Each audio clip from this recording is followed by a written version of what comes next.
جیسا کہ گزشتہ جمعے میں نے گزارش کی تھی کہ ہم انشاءاللہ حقوق الوالدین کے حوالے سے گفتگو کا آغاز کریں گے، اور اسی مناسبت سے سورہ بنی اسرائیل کی 2 آیات میں نے آپ کے سامنے تلاوت کی ہیں۔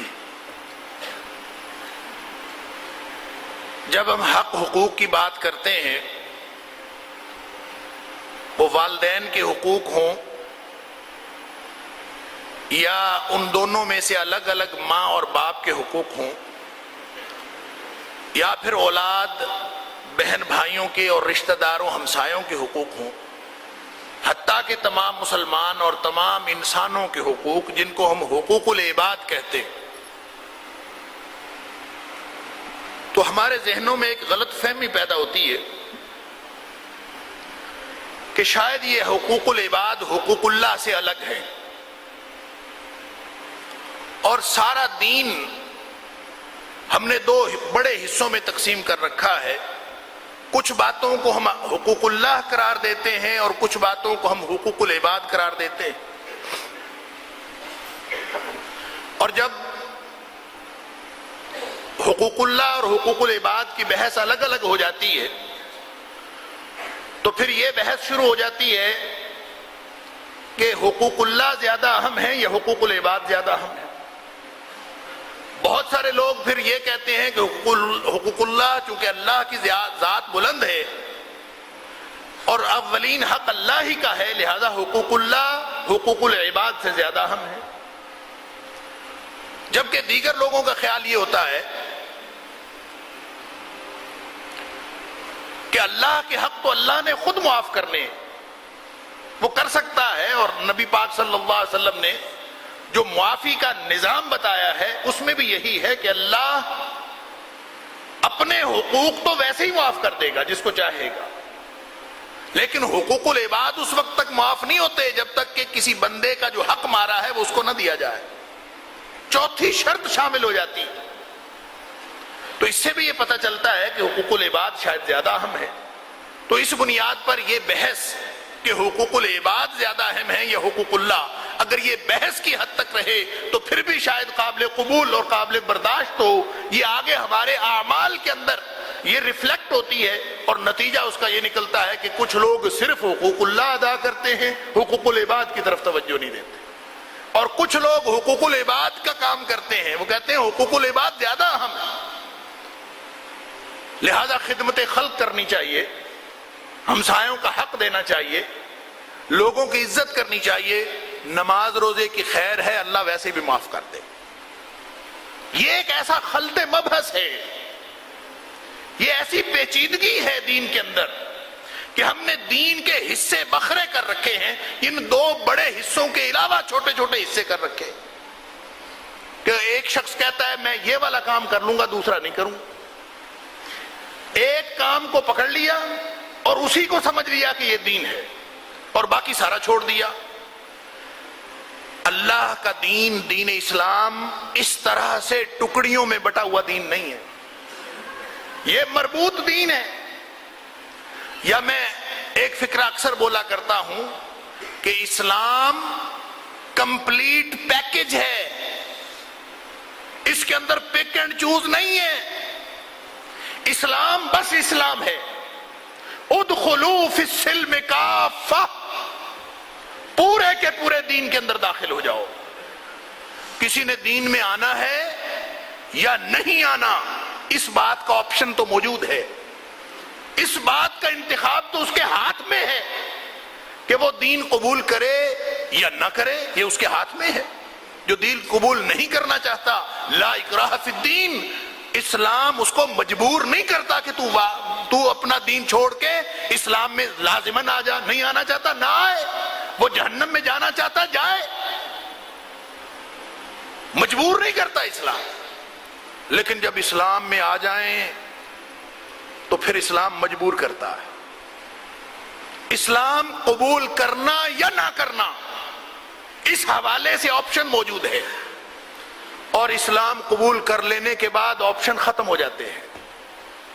اسلام قبول کرنا ہے یا نہیں کرنا، جب قبول کر لیا تو بیک وقت سارا دین اس کے اوپر لاگو ہو گیا.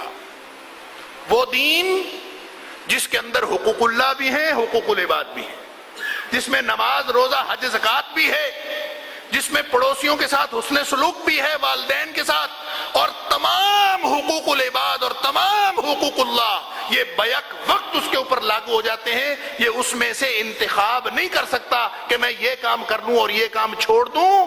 اس کا انتخاب کا حق ختم ہو گیا، اس لیے کہ اسلام تو نام ہی اس بات کا ہے، اسلم یسلم اسلام، کہ اپنے آپ کو اللہ کے سپرد کر دینا.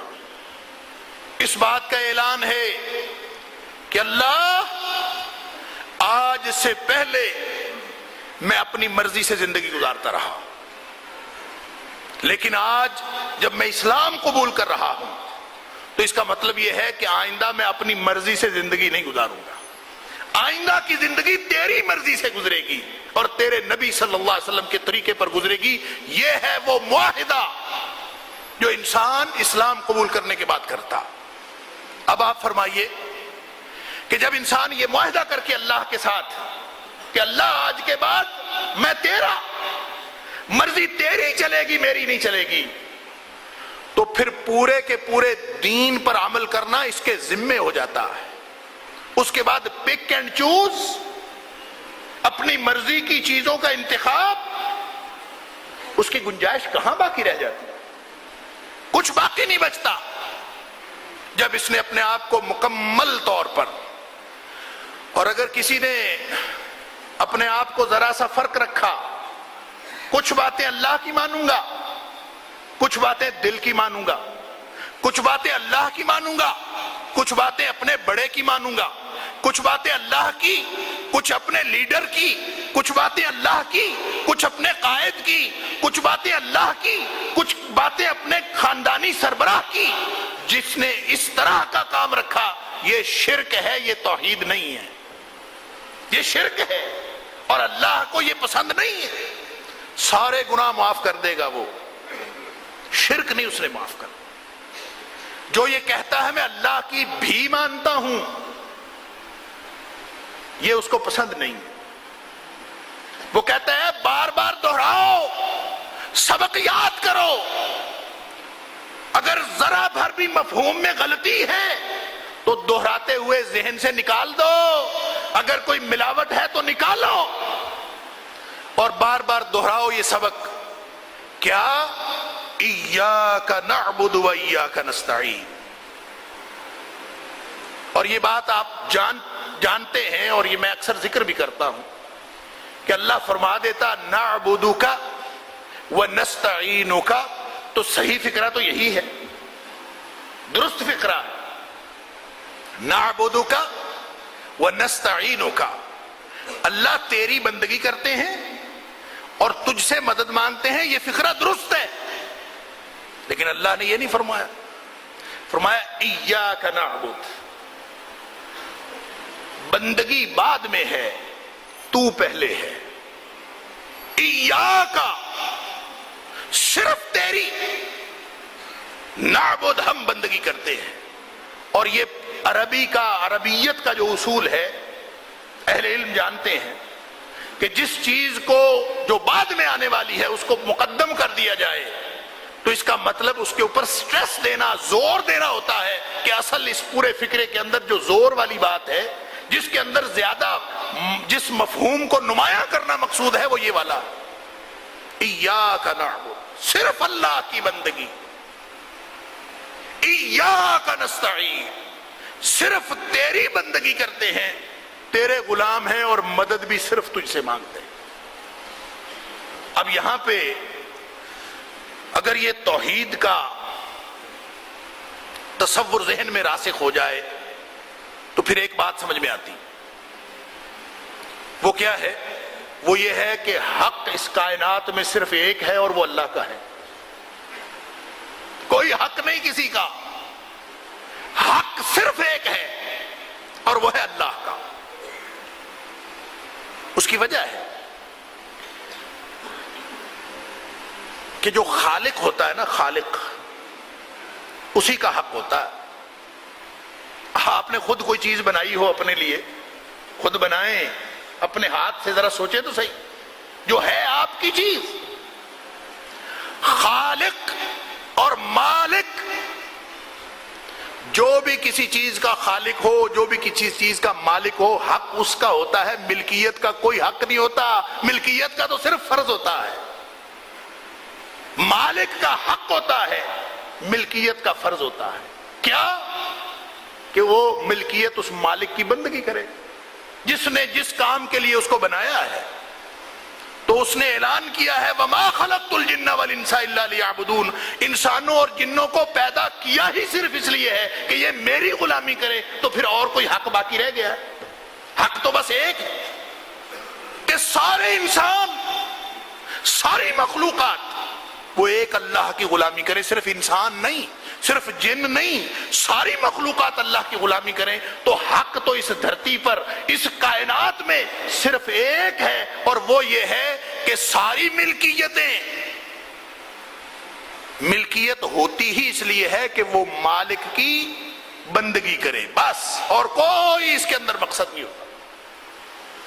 اسی لیے اللہ تعالیٰ نے سورہ بقرہ کے شروع میں تیسرے رکوع میں یہی فرمایا تھا، یا ایھا الناس اعبدوا ربکم، اور کائنات کے لوگوں اپنے مالک کی غلامی کرو۔ اعبدوا ربکم، رب کہتے ہیں اس کو جو مالک ہو۔ تو مالک کا حق ہے، جب مالک وہ ہے، ایک اس کا معنی ہوتا ہے مالک، اور دوسرا معنی ہوتا ہے روزی دینے والا۔ اس کا مطلب یہ ہے کہ جو مالک ہوتا ہے اپنی ملکیت کی روزی روٹی کا بندوبست کرنا اس کی ذمہ داری ہوتی ہے۔ رب کی ذمہ داری ہوتی ہے کہ وہ اس کی روزی روٹی کا بندوبست کرے۔ واللہ خیر الرازقین، رزق تو وہی دیتا اور وہی جس کو چاہتا ہے۔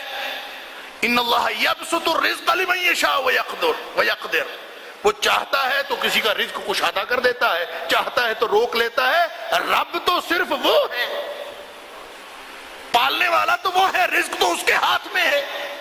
مالک بھی ہمارا وہ ہے۔ مالک کی ذمہ داری ہوتی ہے کہ وہ ملکیت کی روزی روٹی کا بندوبست کرے، اور ملکیت صرف اس کو جانتی ہے جو اس کو روٹی دیتا ہے، جو رزق روزی دیتا ہے۔ کوئی نظریہ موجود نہ ہو، حتیٰ کہ نظریہ جاننے والی بھی، نظریے کو پہچاننے والی کوئی ذات بھی آگے نہ ہو، وجود بھی ایسا ہو۔ مثال کے طور پر حیوان ہے، حیوان بھی کس کو اپنا مالک سمجھتا ہے؟